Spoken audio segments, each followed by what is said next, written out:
Franche Culture. La curiosité sous toutes ses coutures. Franche Culture continue avec le prix littéraire Sésame, un prix atypique décerné par les lecteurs et qui met en valeur de petites maisons d'édition. Il faut préciser que le Sésame est un réseau national piloté par des comités d'entreprise et pas du tout le centre hospitalier angevin. Marie-Jo, vous êtes notre lectrice insatiable et ce sujet vous a tout de suite passionnée. Vous avez invité Lorelai Richard, chargée des activités culturelles de l'antenne régionale du Sésame. Oui. Lorelai Richard, bonjour. Bonjour. Avant de nous parler du fonctionnement atypique de ce prix au sein de la Fédération Sésame, quels sont les lauréats 2025 ?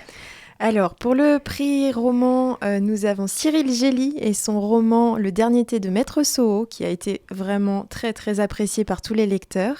Et pour le prix BD, nous avons la BD donc Bobigny 1972, écrite par Marie Bardot-Vaillant et Carole Morel. Oui, Lorelai Richard, nous allons chacune donner notre avis sur les 2 livres primés. Mais avant, comment s'organise ce prix sur une année ? Alors, c'est quelque chose qui prend beaucoup de temps et qui met en situation énormément d'acteurs. D'abord, nous avons un comité de lecture qui est composé de différents membres. Alors, il y a des élus de CSE, de comités d'entreprise, donc d'entreprises différentes, des membres de bibliothèques, de médiathèques, des passionnés de lecture. Enfin voilà, il y a un petit peu tout ce monde-là, tous rassemblés par la passion lecture. Nous lisons à l'année à peu près, je dirais 80 romans qui sont, comme vous l'avez très bien dit, issus de petites et moyennes, je précise, et moyennes maisons d'édition françaises ou francophones du moins. On met l'accent sur la grandeur de ces maisons d'édition qui sont toutes indépendantes. Oui, on va en parler tout à l'heure. Ça nous tient à cœur. C'est un sujet intéressant. Oui, c'est ce qui nous a intéressés dans le sujet aussi. Voilà. Vous faites bien de me recadrer parce que je pourrais en parler pendant des heures. Et donc, une fois que les lectures sont faites, on fait une sélection. Alors, avec des débats plus ou moins houleux, évidemment, mais une sélection de 10 romans que nous présentons ensuite à tous nos lecteurs. J'en parlerai un peu plus tard si vous le souhaitez pour savoir qui sont ces lecteurs, effectivement. Oui. Une fois que la sélection est présentée, nous nous rapprochons des auteurs en question pour organiser des rencontres avec les lecteurs qui sont très appréciés. Et puis, tout au long de l'année, nous proposons différentes activités autour de ces romans. Combien de départements en Pays de la Loire participent ? Si j'ai bien compris, il n'y en a que 2.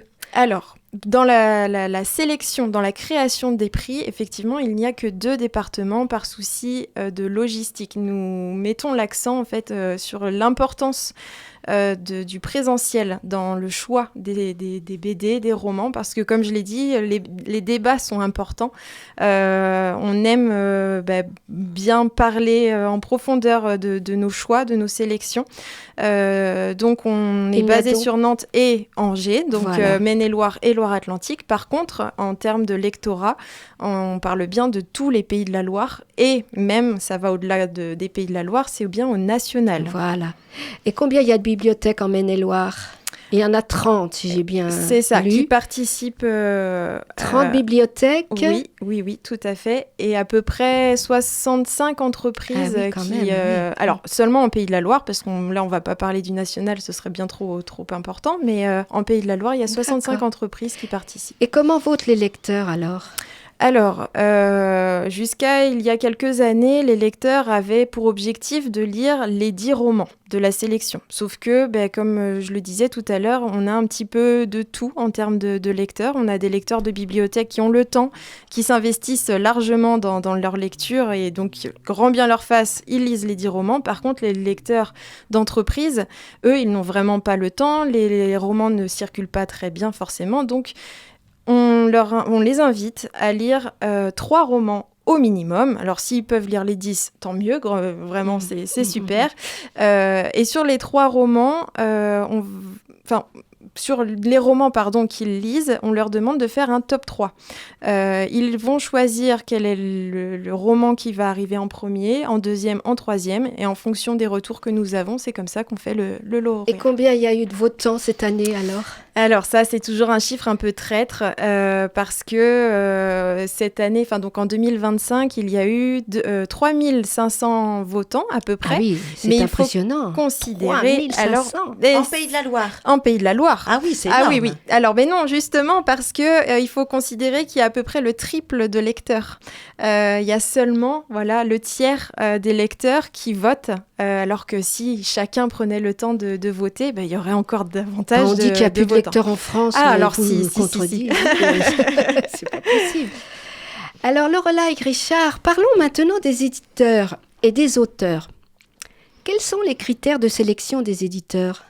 Alors, j'en ai un petit peu parlé tout à l'heure. Vraiment, nous, on met en avant les maisons d'édition qui sont indépendantes, surtout aujourd'hui où on se rend compte, vous le savez peut-être, que les très très grosses maisons d'édition commencent à s'approprier de plus en plus le terrain de la lecture, si je peux dire ça comme ça. Donc, c'est notre critère principal, qu'elle soit indépendante et qu'elle soit aussi petite à moyenne. Donc, on demande à ce qu'elle n'édite pas plus de 30 romans à peu près par an. Voilà.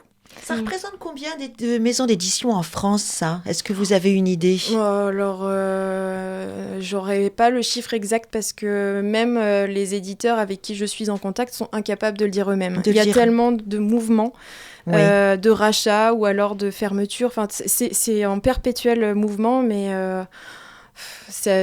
il y a moi, je dirais pas plus de 200. Pas plus de 200 en France. Je me trompe peut-être, mais ça bouge tellement. Oui, pardon. Le Petit Pavé en Anjou peut faire partie de votre sélection ? Alors, là aussi, chaque maison bouge tellement vite que, en fait, moi, chaque année, je redemande systématiquement à chacun, est-ce que vous faites toujours, vous remplissez toujours ces conditions-là ? Si oui, vous pouvez participer au prix, sinon, désolé, mais on va laisser la chance à d'autres.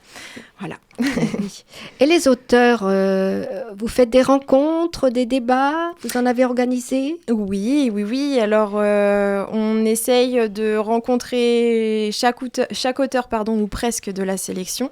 Alors, bien sûr, il y a des contraintes. Alors, les auteurs ont en général tous un métier à côté, donc il faut que ça puisse coïncider avec leur emploi du temps. Ils peuvent habiter plus ou moins loin aussi, donc on va se fier à la distance plus ou moins longue pour pouvoir les rencontrer. Mais on essaye de tous les rencontrer. Si ce n'est pas possible, on demande à nos collègues du national, en Bretagne, en Grand Est, à Paris, etc., pour organiser les rencontres, eux, de leur côté. Et nous faisons aussi des webinaires, donc des rencontres en ligne, des entretiens, où tous les lecteurs peuvent regarder, assister à ça depuis chez eux. Lorelai Richard, dites-nous de quoi parle la BD primée Bobigny 1972 de Marie Badieux-Vaillante et Carole Morel. Parlez-nous de cette œuvre. Alors, le sujet principal de cette BD est le procès de Marie-Claire Chevalier, qui, donc en 1972, a été jugée car... quel malheur, elle a avorté, aidée de sa mère. Il faut savoir que si elle a avorté illégalement, c'est parce qu'elle a été violée et qu'elle ne voulait pas de cet enfant. Donc vous imaginez déjà tous les traumatismes qu'elle a pu subir. Et à l'époque, forcément, l'avortement était complètement illégal. Donc toutes les deux ont été très bien accompagnées par la très grande avocate Gisèle Halimi, que vous connaissez sûrement. Sans qui ce procès n'aurait pas eu la même portée, puisqu'il a permis d'aboutir en fait au droit à l'avortement proposé par Simone Veil. Donc c'est un procès qui est vraiment très important. La BD permet aussi aux jeunes lecteurs d'avoir connaissance de ce procès, parce qu'on n'en parle pas forcément dans les collèges, les lycées, etc. C'est aussi un devoir de transmission des parents vers les enfants, parce qu'en général, cette BD, nous, on la propose aux adultes, aux salariés adultes, mais ils peuvent largement leur proposer à leurs enfants adolescents de la lire. Donc, c'est une BD vraiment très, très intéressante et je pense que c'est aussi pour ça qu'elle a été nommée, qu'elle a été lauréate. Oui, tout à fait. En dehors du message passé, qu'est-ce qui vous a plu dans cette bande dessinée ? Le dessin, le texte Le dessin est très beau. Oui. Très, très beau. Le dessin nous replace complètement dans ces années-là. Si je pouvais vous montrer des images, je le ferais, mais il y a tout un travail sur le ton, sur la couleur un peu jaunie, orangée, pour nous replacer dans les années 70. Ouais. Les moments très sombres de la vie de Marie-Claire Chevalier sont eux aussi sombres dans la couleur. Il y a parfois quelques moments stressants lors du procès pour savoir est-ce qu'elle va être condamnée ou pas. Est-ce qu'elle va être soutenue ? Parce qu'il y a ce procès a fait écho à travers toute la France. En fait, on suit vraiment toutes ces étapes-là, ne serait-ce que par le dessin. Et puis, évidemment, oui, le texte est formidable. Alors, et vous, Marie-Jo, avez-vous aimé le roman primé ? Là, on parle du roman, Le dernier thé de Maître Soho, de Cyril Gély. J'ai adoré ce récit. Poétique, au cœur du Japon du 19e siècle, où la rencontre entre une jeune aspirante samouraï et un maître du thé oppose tradition et sagesse, violence et sérénité. De quoi s'agit-il ? On est au Japon en 1853. Une jeune fille qui s'appelle Ibuki refuse de prendre la succession de son père à la tête de l'usine de saké. Elle se rend à pied, déguisée en homme, chez un ancien samouraï. Elle veut apprendre avec lui la voie du sabre, mais Maître Soho lui apprendra la voie du thé, sans quoi un samouraï n'est rien. Parce que, je cite, « Le sabre prend la vie, le thé, lui, la donne. » Fin de citation. Donc le ton est donné, ce roman est imbibé de poésie, d'instants de grâce. Et moi, surtout, ce que j'ai aimé, étant grande consommatrice de thé, les passages sur la préparation du Gyokuro, classé quand même meilleur thé du monde. Et c'est quoi le Gyokuro ? C'est du thé vert. Ok. C'est un thé vert qui est le thé le plus rare au monde.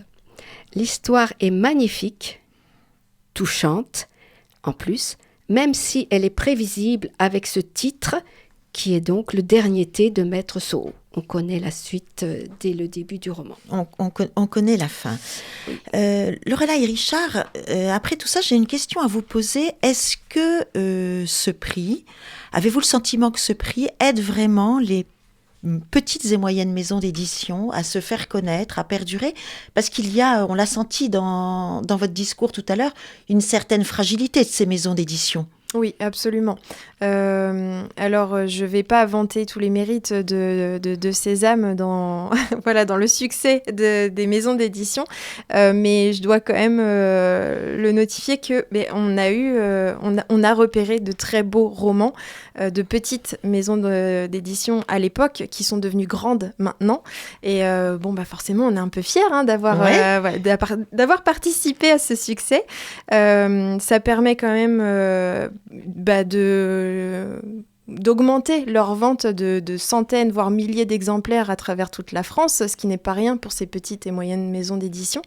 Alors souvent, elles ne sont pas prêtes à ça, et puis celles qui ont appris à travailler avec nous me réclament chaque année à participer, forcément, puisque ça leur donne une visibilité sur un certain nombre de lecteurs quand même. Alors dites-moi, j'habite Angers, une dernière question rapidement, parce qu'on doit terminer. J'habite Angers, je voudrais participer au LIRE. Comment je fais ? Alors, si vous êtes salarié d'entreprise, vous pouvez vous rediriger vers votre comité d'entreprise s'il y a, pour savoir si il ou elle est adhérent à Sésame. Oui. Si c'est le cas, du coup, vous pouvez participer au prix. Et si c'est pas le cas ? Si c'est pas le cas, eh bien, il y a de très nombreuses bibliothèques dans Angers et dans la couronne d'Angers qui participent au prix et qui seront absolument ravis de vous présenter tout ça. D'accord. 2 solutions. Lorelai et Richard, merci beaucoup pour nous avoir fait découvrir ce prix littéraire assez original. Merci à vous. C'est la fin de ce Franche Culture, 30 minutes de culture tous azimuts en Anjou. Merci à Étienne pour la technique. Retrouvez-nous un mercredi sur 2 en direct à 17h et le dimanche à 11h. Ou bien sûr en podcast. Et n'oubliez pas, la curiosité se partage sur les réseaux, sans modération. Très très belle semaine à vous.